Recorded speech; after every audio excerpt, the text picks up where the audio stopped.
Cinema शौकीन सबका स्वागत करता है। आज हम बात करने वाले हैं रिकॉयल के बारे में। ये कहानी है एक पुलिस ऑफिसर की जिसके पूरे परिवार को कुछ गुंडे खत्म कर देते हैं। तब से उसकी जिंदगी का एक ही मकसद बन जाता है कि वो उन सारे गुंडों को मौत के घाट उतार दे। कहानी की शुरुआत होती है और हमारे सामने एक जंगल का दृश्य आता है। यहीं पर हम डेल नाम के एक आदमी को देखते हैं जो अपने दो दोस्तों के साथ शिकार पर आया हुआ है। जैसे जैसे वो जंगल में आगे बढ़ता है उसे एक खरगोश नजर आता है। उसे देखते ही वो तुरंत अपनी बंदूक निकाल लेता है और अंधाधुंध गोलियां चलाने लगता है खरगोश पे, मगर खरगोश को एक गोली भी नहीं लगती। जिस चीज को देखने के बाद उसके दोनों साथी हंसने लगते हैं और कहते हैं कि तुम एक खरगोश को भी नहीं मार सकते। इस बात से डेल भड़क जाता है और कहता है कि देखो कैसे मैं खरगोश को मार के लाता हूँ। वो दौड़ना शुरू कर देता है पूरे जंगल में और भागते हुए पहुंच जाता है आखिरी चोटी पे। लेकिन अभी यहाँ से वो कुछ देख पाता उससे पहले एक आदमी चला आता है जिसका नाम है रायन वेरेट। रायन कभी पुलिस वाला हुआ करता था। यहाँ आते ही वो डेल की गर्दन पकड़ लेता है और उसे कहता है कि मेरी आंखों में देखो और याद करो कि मैं तुम्हें क्यों मार रहा हूँ। थोड़ी देर तक डेल उसे देखता है और कहता है कि मुझे याद आ गया। इस बात को सुनते ही रायन उसका गला तोड़ करके फेंक देता है नीचे जमीन पर और चला आता है घर पे। रात में वो एक सपना देखता है। सपने में हम देखते हैं एक मास्क वाले आदमी को। जैसे ही वो आदमी नजदीक आता है रायन डर के उठ जाता है और उठते ही अपने बंदूकों को तैयार करने लगता है। थोड़े समय के बाद हम उसे देखते हैं एक कैफे में। यहाँ की वेट्रेस आकर के बात करने लगती है रायन से। बातों ही बातों में रायन बताता है कि वो दूसरे शहर में जा रहा है जिस शहर का नाम है होप। होप नाम सुनने के बाद वेट्रेस चौंक जाती है और कहती है कि तुम्हें वहाँ पर नहीं जाना चाहिए। उस शहर में सिर्फ बाइक राइडर्स हैं और वो सबके साथ बदतमीजी करते हैं। मगर रायन को इन बातों से कोई फर्क नहीं पड़ता। वो निकल पड़ता है होप शहर के लिए। अंदर आते ही वो जाता है एक दुकान में। तब हम दुकानदार को देखते हैं जिसका नाम है कर्बी। कर्बी ने आज से पहले रायन को यहाँ पर कभी नहीं देखा और जब भी कोई नया आदमी शहर में आता है तब ये सारे लोग अलर्ट हो जाते हैं। कर्बी तुरंत अपने बंदूक पर हाथ रख लेता है। तभी रायन उसे कहता है कि मैं थोड़े दिनों के लिए शहर में रहना चाहता हूँ, क्या यहाँ पर रहने की कोई जगह है? कर्बी कहता है कि आगे ही एक मोटेल है जिसे डार्सी नाम की लड़की चलाती है, वहाँ चले जाओ। रायन यहाँ से निकल जाता है। तभी हम देखते हैं फ्रैंक नाम के FBI ऑफिसर को। वो अपनी पूरी टीम को बता रहा है कि उनका अगला टारगेट है डेल नाम का आदमी जिसने हाईवे पर एक लड़की का बलात्कार किया था। किसी भी कीमत पर उन्हें डेल को पकड़ना है। तभी एक दूसरा सिपाही आकर के बताता है फ्रैंक को कि डेल मारा गया। इस बात को सुनने के बाद वो चौंक जाता है। ये दोनों पहुंचते हैं उसकी ऑटोप्सी रिपोर्ट देखने के लिए। डॉक्टर बताता है कि वो पर्वत से नीचे गिरा था। सबका यही कहना था कि वो पर्वत से गिर करके मरा है, लेकिन उसकी ऑटोप्सी के बाद मुझे पता लगा कि किसी ने पहले ही उसकी गर्दन तोड़ दी थी, वो भी अपने हाथों से, और फिर उसे फेंका पर्वत से नीचे। यानी कि वो आदमी बहुत ही ताकतवर है। दूसरी तरफ हम देखते हैं रायन को जो पहुंच जाता है डार्सी के पास और कहता है कि मुझे कुछ दिनों के लिए कमरा चाहिए। डार्सी के होटल में बहुत ही कम लोग आते हैं क्योंकि शहर बदनाम है। डार्सी उसे कमरा देकर के कहती है कि यहाँ पर संभल के रहना। रायन ऊपर जाता है और अपने हथियारों को निकालने लगता है। दूसरी तरफ हम देखते हैं बाइकर गैंग के क्लब को। बाइकर गैंग का एक मेंबर बाहर आता है जिसका नाम है मैट। वो देखता है कि एक कुत्ता खड़ा है। तब वो उसे भगाने की कोशिश करता है, मगर जब कुत्ता नहीं भागता तब वो अपनी बंदूक निकालता है उसे मारने के लिए। मगर गोली चलाने से पहले रायन आकर के उसे पीटने लगता है। पीटने के बाद वो उसकी बंदूक वापस दे देता है, मगर बंदूक मिलते ही दोबारा मैट कोशिश करता है कि वो गोली चलाए रायन पे। तब रायन एक बार फिर से उसे पीटता है तब तक जब तक वो नीचे ना गिर जाए। इसी बीच सारे बाइकर गैंग के लोग बाहर चले आते हैं। इस गैंग के मुखिया को भी हम देखते हैं जिसका नाम है ड्रेक और उसके साथ उसका भाई है जिसका नाम है रेक्स। डेरेक कहता है कि तुम्हें शायद पता नहीं है कि मैं कौन हूँ और क्या कर सकता हूँ। तुमने मेरे आदमी को पीट करके ठीक नहीं किया। अब तुम्हारे बुरे दिन आने वाले हैं। हमसे लड़ने के लिए तैयार रहना। रायन कहता है कि तुम जब चाहो तब मुझसे लड़ सकते हो। इतना कहने के बाद वो चला जाता है। रेक्स सब बहुत ही ज्यादा गुस्से में है। वो डेरेक को कहता है कि तुमने उस आदमी को जाने कैसे दिया? हमें उसे वहीं पर मार देना चाहिए था। डेरेक कहता है कि मैंने अब जल्दबाजी करना छोड़ दिया है। वो आदमी कहीं नहीं जाने वाला। हम उसे कभी भी मार सकते हैं, तुम बस उस पर नजर रखो। दूसरी तरफ रायन जैसे ही मोटेल पहुंचता है वो देखता है कि डार्सी उसकी कार को घूर रही है। रायन को देखने के बाद वो उसकी गाड़ी की बहुत तारीफ करती है और बताती है कि इस गाड़ी में क्या क्या खूबियां हैं। रायन कहता है कि तुम्हें गाड़ियों के बारे में इतना सब कुछ कैसे पता? डार्सी कहती है क्योंकि मेरा पति रेसर था, मगर अब वो नहीं रहा।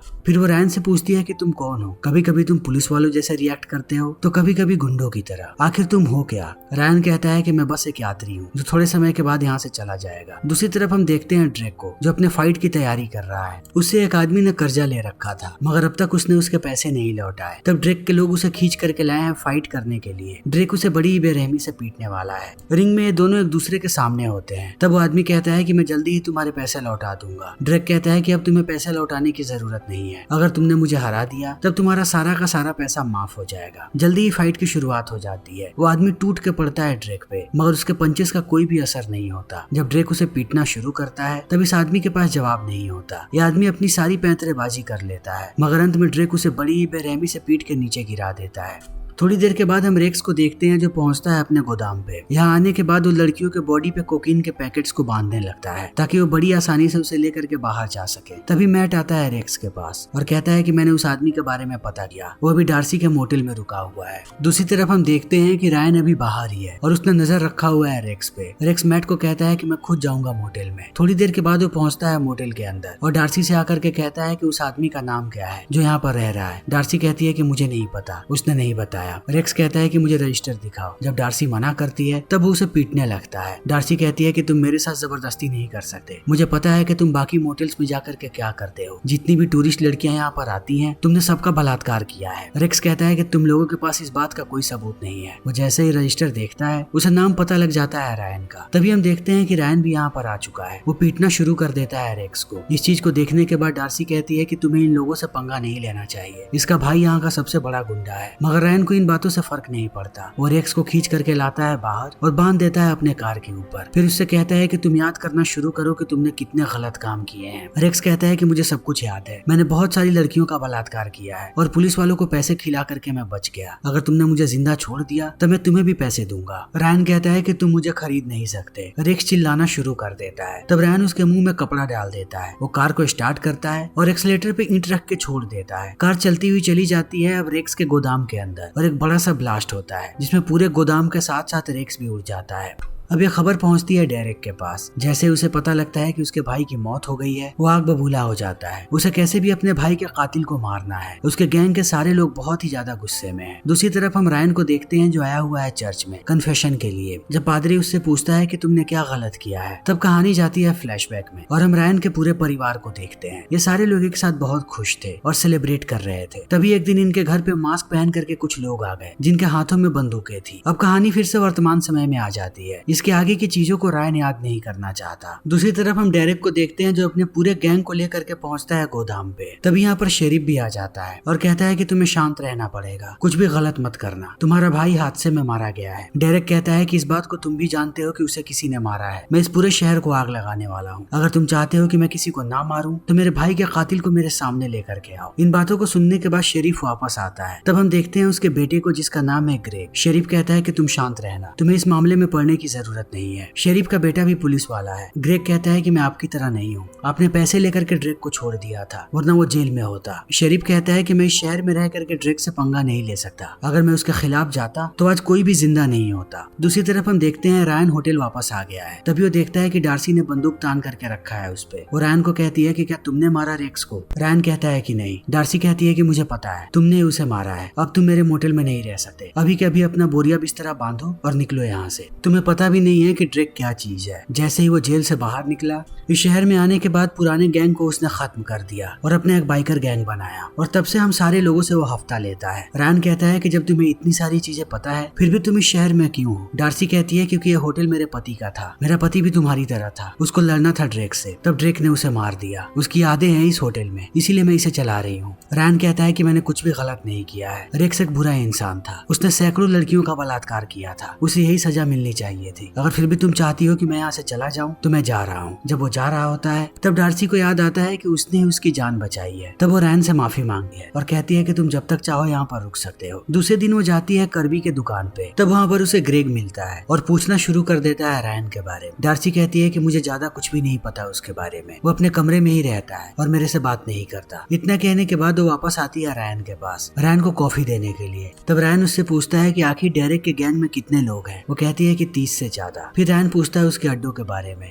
डार्सी बताती है कि उसके बहुत सारे अड्डे हैं। फिर वो रायन को कहती है कि क्या तुम कल मेरे साथ डिनर पे चलना चाहोगे? रायन हाँ कहता है। दूसरी तरफ हम कर्बी को देखते हैं जो अपने गराज में होता है। तब यहाँ पर मैट आता है अपने साथी क्रैब के साथ। वो लोग कर्बी को पीटते हैं और लेकर के जाते हैं डेरेक के पास। डेरेक कर्बी से कहता है कि मुझे बताओ मेरे भाई को किसने मारा। मैं इतना जानता हूँ कि शहर का कोई भी इंसान मेरे भाई पे हाथ नहीं उठा सकता, ये कोई बाहर वाला ही है और जितने बाहर वाले आते हैं उनके बारे में तुम्हें सब कुछ पता होता है। कर्बी कहता है कि मैं नहीं जानता। डेरेक कहता है कि शहर में अभी एक ही आदमी है है जो बाहर से आया है और वो है रायन। अबे तुम्हारी जिम्मेदारी है कि उसके बारे में मुझे सारी खबर ला करके दोगे। दूसरी तरफ हम ग्रेग को देखते हैं जो अपने पिता को बताता है कि उसने कॉल किया था कैलिफोर्निया में रायन के बारे में पता करने के लिए। तब उसे पता लगा कि रायन एक पुलिस वाला हुआ करता था, वो भी ईमानदार। दूसरी तरफ हम देखते हैं डेरेक के लोगों को जो दूध में कोकीन को डाल के एक शहर से दूसरे शहर लेकर के जा रहे होते हैं। तभी रास्ते में डेरेक उन्हें पकड़ता है, सारे लोगों को पीटता है और पूरे के पूरे गाड़ियों को आग लगा करके उड़ा देता है। जैसे ये बात क्रैब को पता लगी वो सीधा पहुंचा डेरेक के पास और उसे कहा कि किसी ने हमारी गाड़ियों को उड़ा दिया है। डेरेक कहता है कि ऐसा कौन कर सकता है। क्रैब कहता है कि शायद रायन ने ही किया है। दूसरी तरफ हम कर्बी को देखते हैं जो पहुंचता है रायन के कार के पास और अंदर जाकर के ढूंढने लगता है ताकि उसे रायन के बारे में कुछ पता लग जाए। अंदर उसे अखबार की कटिंग मिलती है जिसमें सिर्फ बलात्कार की खबरें हैं कि अमेरिका में कितनी लड़कियों का बलात्कार हुआ है। तभी रायन कर्बी को देख लेता है और कहता है कि तुम यहाँ पर क्या कर रहे हो। कर्बी बहाने बनाना शुरू कर देता है मगर अंदर आकर के वो सारी बातें बता देता है रायन को कि डेरेक के लोगों ने उसे धमकाया और कहा कि वो रायन के बारे में खबरें लेकर के आए। रायन कहता है कि तुम्हें मेरे बारे में जितनी भी चीजें पता है उन्हें बता दो और अपनी जान बचाओ, मेरी दुश्मनी तुमसे नहीं है। तभी रायन बाहर देखता है कि क्रैब आया हुआ है। जैसे ही रायन बाहर आता है क्रैब उस पर हमला करना शुरू कर देता है मगर क्रैब को पता नहीं है कि रायन कितना खतरनाक है। जब रायन उसे पीटना शुरू करता है क्रैब भाग जाता है यहाँ से। दूसरी तरफ हम शेरीफ को देखते हैं जो जाकर के मिलता है डेरेक से और कहता है कि रायन कभी एक पुलिस वाला हुआ करता था, वो भी बहुत खतरनाक। शहर के सारे गुंडे उसके नाम से कांपते थे। इन बातों को सुनने के बाद डेरेक उसे पैसे देता है और कहता है कि अब मैं रायन को देख लूंगा, तुम बस पुलिस वालों को इन सबसे दूर रखना। शेरीफ यहाँ से चला जाता है। दूसरी तरफ हम रायन को देखते हैं जो आया हुआ है डॉक पे। आज डेरेक का कंसाइनमेंट आया है जिसमें नशे की सारी चीजें हैं जिन्हें देखने के बाद रायन बाहर आता है और अपने बंदूकों को निकालना शुरू कर देता है। तभी यहाँ पर ग्रेग आकर के कहता है कि तुम्हारे पास इन बंदूकों का लाइसेंस नहीं है। रायन कहता है कि इस बात से कोई फर्क नहीं पड़ता। ग्रेग कहता है कि तुम पर कभी भी हमला हो सकता है, डेरेक को पता है तुम्हारे बारे में, अब यहाँ से चले जाओ। अब रायन यहाँ से वापस चला आता है मोटेल। तब उसके पास डार्सी आती है और कहती है कि आखिर तुम्हारे साथ क्या हुआ है। तब रायन अपनी पूरी कहानी बताता है कि मेरा एक खुशहाल परिवार था। एक दिन मास्क पहन करके कुछ गुंडे मेरे घर पर आ गए और उन लोगों ने सबको मार दिया। मुझे भी 2 गोलियां लगी थी मगर मैं जिंदा बच गया। थोड़े समय के बाद मुझे पता लगा कि मेरे डिपार्टमेंट वाले भी मिले हुए थे उन गुंडों से। तब से मैं उन सबको ढूंढ रहा हूँ मौत के घाट उतारने के लिए। दूसरी तरफ हम कर्बी को देखते हैं जिसके पास आता है डेरेक और उसे कहता है कि मुझे पता लगा है कि तुमने दोस्ती कर ली है रायन से, लेकिन मैं तुम्हें मारना नहीं चाहता। जब भी मैं तुम्हें देखता हूँ मुझे अपने आप की याद आती है। जेल जाने से पहले मैं बिल्कुल तुम्हारी तरह था, लेकिन जैसे ही मैं जेल में गया सारे कैदियों ने मेरे इज्जत के साथ खिलवाड़ की और यहाँ तक कि पुलिस वालों ने भी। तब मैं समझ गया कि मुझे अपनी जिंदगी कैसे बितानी है। जैसे ही मैं जेल से बाहर आया उन सारे पुलिस वालों को ढूंढ ढूंढ के मैंने मारा और उन लोगों को भी जिन लोगों ने मुझे जेल भेजा था। इतना कहने के बाद वो कर्बी को मार देता है और उसकी लाश को लटका देता है बाहर, जिसे देखने के बाद सारे लोग भड़क जाते हैं, यहाँ तक कि डार्सी भी। तभी फ्रैंक आता है शेरीफ के पास और उससे पूछना शुरू करता है कि शहर में जितने भी खून हो रहे हैं वो कौन कर रहा है। शेरीफ कहता है कि उन्हें कोई नहीं कर रहा, ये सारे के सारे हादसे हैं। दूसरी तरफ रायन पहुंचता है क्रैब के पास। क्रैब उसे देख करके कहता है कि ये मेरा क्लब है, अब तुम यहाँ से जिंदा बाहर नहीं निकलोगे। उसके सारे आदमी हमला कर देते हैं रायन पे। इनके बीच घमासान लड़ाई होती है। ये सारे मिल करके भी रायन का मुकाबला नहीं कर पाते। एक एक करके वो आते जाते हैं और रायन सबकी हड्डी पसली तोड़ते रहता है। अंत में वो क्रैब को खींच के लेकर के जाता है बाहर और बाइकर गैंग के क्लब के सामने ही जिंदा जला देता है। जिस चीज को देखने के बाद डेरेक का भड़का हुआ है, वो अपने सारे आदमियों को इकट्ठा कर रहा है रायन को मारने के लिए। रायन जैसे ही यहाँ से निकलता है कहानी जाती है फ्लैशबैक में और हम रायन के परिवार को देखते हैं जिस दिन ये सारे लोग पार्टी कर रहे थे। तभी अचानक 4 गुंडे अंदर आ गए मास्क पहन करके और उन लोगों ने सबको गोलियों से छल्ली कर दिया, जिसमें रायन की पत्नी और बच्चा भी था। जब वो लोग रायन के पास आए तब उन लोगों को लगा कि रायन मर चुका है मगर रायन जिंदा था। जैसे ही वो ठीक हुआ उसके पास उसके सीनियर आए और उन्होंने कहा कि 4 में से 3 लोग भाड़े के टट्टू थे, एक आदमी मेन था, उसके बारे में अभी भी डिपार्टमेंट पता कर रहा है। रायन कहता है कि केस को बंद कर दो, मैं उसे खुद ढूंढ लूंगा। वो सबसे पहले उन 3 लोगों को ढूंढता है और उन्हें मार गिराता है। अब कहानी चली आती है वर्तमान समय में। हम डेरेक को देखते हैं जो बंदूकों को इकट्ठा कर रहा है अपने सारे आदमियों के साथ। रात में ये लोग पहुंच जाते हैं मोटेल के पास। अंदर रायन को भी इस बात का एहसास हो जाता है। वो डार्सी को कहता है कि वो बंदूकें निकाले। ये लोग छुप जाते हैं काउंटर के पीछे। अब चारों तरफ से गोलियां चल रही हैं। तब रायन लाइट ऑफ कर देता है और अंधेरे में एक एक करके सबको मारने लगता है। इसी बीच एक आदमी आकर के पीछे से हमला करता है रायन के सर पे। वो गिर जाता है नीचे। अब इन सबको मौका मिल चुका है रायन को पीटने का। वो उसे बेहोश करके उठा लेते हैं, उसके साथ साथ डार्सी को भी, और लेकर के जाते हैं अपने अड्डे पे। तब उसके सामने डेरेक आता है और वो रायन को कहता है कि तुमने मेरे भाई को मारा है, वो मुझे दुनिया में सबसे ज्यादा प्यारा था, अब मैं तुम्हें तड़पा के मारूंगा। मेरा भाई पता है ना लड़कियों के साथ क्या करता था, मैं वो चीज लड़कियों के साथ नहीं करता, मगर मैं डार्सी के साथ वही करेगा। इतना कहने के बाद वो चला जाता है। तब मैट आकर के पीटना शुरू कर देता है रायन को, लेकिन रायन ने अपने हाथों को खोल लिया है। वो उल्टा ही पीटने लगता है मैट को और डेरेक के पीछे आने लगता है, मगर हर तरफ डेरेक के लोग भरे हुए हैं। अब रायन एक एक करके सबको मार रहा है। वो आते जाते हैं और रायन सबको मारते जाता है। सबको मारने के बाद वो पहुंचता है डार्सी के पास। दूसरी तरफ हम देखते हैं ग्रेग और फ्रैंक को। जब ये लोग पुलिस स्टेशन के अंदर पहुंचते हैं तब ग्रेग देखता है कि उसके पिता ने अपनी जान ले लिया है। ग्रेग अब बहुत गुस्से में है। वो फ्रैंक को कहता है कि मेरे पिता ने हमेशा अपने परिवार को बचाने की कोशिश की, इसीलिए वो घूस खाते रहे डेरेक से, मगर आज उनके जमीर ने उन्हें कहा कि उन्होंने गलत किया है, इसीलिए उन्होंने अपनी जान ले ली। अब मैं डेरेक को जिंदा नहीं छोड़ूंगा। दूसरी तरफ अब रायन पहुंच चुका है डेरेक के पास। तब डेरेक कहता है कि मैंने तुम्हें जब से देखा था तब से मैं सोच रहा था कि मैंने तुम्हें कहीं तो देखा है। अब मुझे याद आ गया, तुम उन पुलिस वालों में से एक हो जिसने मुझे भेजा था जेल। मैं उस दिन पार्टी में आया था और मैंने तुम्हारे पूरे परिवार को मार दिया था। मुझे लगा कि तुम भी मर चुके हो। रायन कहता है कि मुझे भी इस बात को पता लगाने में इतना समय लग गया कि वो चौथे आदमी तुम हो। अब तुम जिंदा नहीं बचो। ये दोनों लड़ना शुरू कर देते हैं। डेरेक भी एक बेहतरीन फाइटर है। इन दोनों के बीच घमासान लड़ाई होती है। ये लड़ाई बहुत देर तक चलती है। कभी डेरेक रायन को पीटता है तो कभी रायन डेरेक को पीटता है, लेकिन एक वक्त के बाद रायन भारी पड़ता है डेरेक पे और वो मार मार के उसे नीचे गिरा देता है और जाने लगता है डार्सी की तरफ। तभी डेरेक पीछे से उठता है और एक खंजर लेकर के आगे बढ़ने लगता है मारने के लिए रायन को, मगर वो उसे मारता उससे पहले फ्रैंक आकर के गोली मार देता है डेरेक को। अब लगभग सारे लोग खत्म हो चुके हैं। शहर से सारा का सारा क्राइम खत्म हो गया है। जैसे ही रायन बाहर आता है, फ्रैंक उस पर बंदूक तान करके कहता है कि अभी मेरे पास कोई भी सबूत नहीं है, लेकिन जब मेरे पास सबूत होंगे तब मैं तुम्हें पकड़ने आऊंगा। रायन कहता है कि तुम अपनी दिल की बात बोलो। फ्रैंक कहता है कि मैं बिल्कुल भी तुम पर गुस्सा नहीं हूँ। जितने भी लोगों को तुमने मारा है वो सब वही डिजर्व करते थे, लेकिन भविष्य में तुमने कुछ भी गलत किया तब सबसे पहले तुम्हारे पास मैं आऊंगा। रायन मुस्कुरा करके आगे बढ़ता है और जाता है डार्सी के पास। डार्सी उससे कहती है कि अब तुम कहाँ जाओगे? रायन कहता है कि मुझे नहीं पता। डार्सी कहती है कि कहीं भी चले जाना, मगर मुझे भूलना मत, मुझे लेटर्स लिखते रहना। रायन यहाँ से निकलता है और अपनी गाड़ी में बैठ करके निकल जाता है और ये फिल्म यहीं पर खत्म हो जाती है। तो दोस्तों, इसी के साथ हमारी आज की ये वीडियो यहीं पर खत्म होती है। अगर आपको हमारी ये वीडियो पसंद आई हो तो इसे लाइक करें, शेयर करें और चैनल को सब्सक्राइब करें। Thank you.